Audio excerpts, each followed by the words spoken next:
I was reading on the blog the other day how the speakers at the weekend, this weekend, have been chosen because of how they've broken new ground over the past few years. And we're eternally captivated as an industry, aren't we, with groundbreaking things. We've got an obsession with originality that I find really fascinating.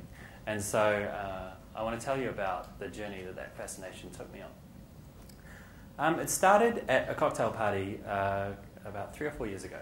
And I was standing around with a group of creative people, and we were doing, that whole nerdy ad thing. We were talking about what ads we thought were cool and what we thought was crap and all that kind of stuff. And I said that I really liked this campaign. And I don't know if you've been to New Zealand or if it's made it here or whatever, but it's great, eh? It's really cool. And it's a campaign. It's called the God Marks campaign. It's made by a group of quite progressive, creative Christian people in New Zealand who sought to get people to think differently about God and Christianity at a time when religious extremism has made many of us question the value of spirituality in our society. And I'm not a religious person myself at all, but as a planner, I go, what a fucking amazing kind of issue to try and address with advertising. My personal favourite.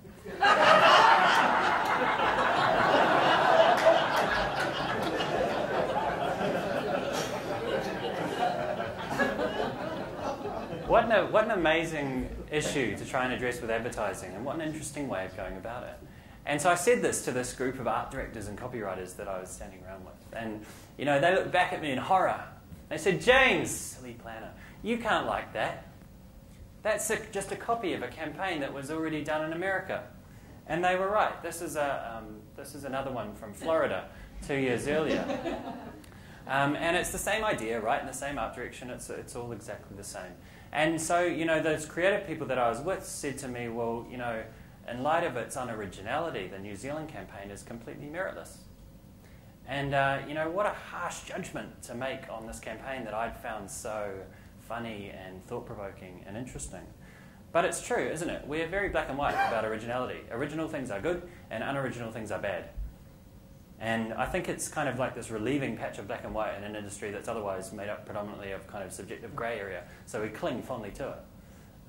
But it's true. It's very rare that an idea will make it past these 3 words in our creative departments. No matter how effective it might be, no matter how big the idea, those 3 words will kill it immediately.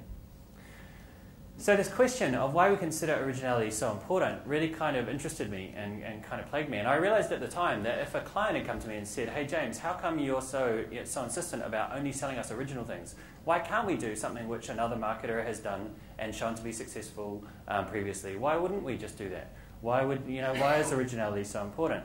And at the time, I realized that I probably would have mumbled something spurious about different things standing out more than things that already exist. But I didn't really have a very robust answer, so I went looking for one. And the first thought that I had was maybe it's because plagiarism is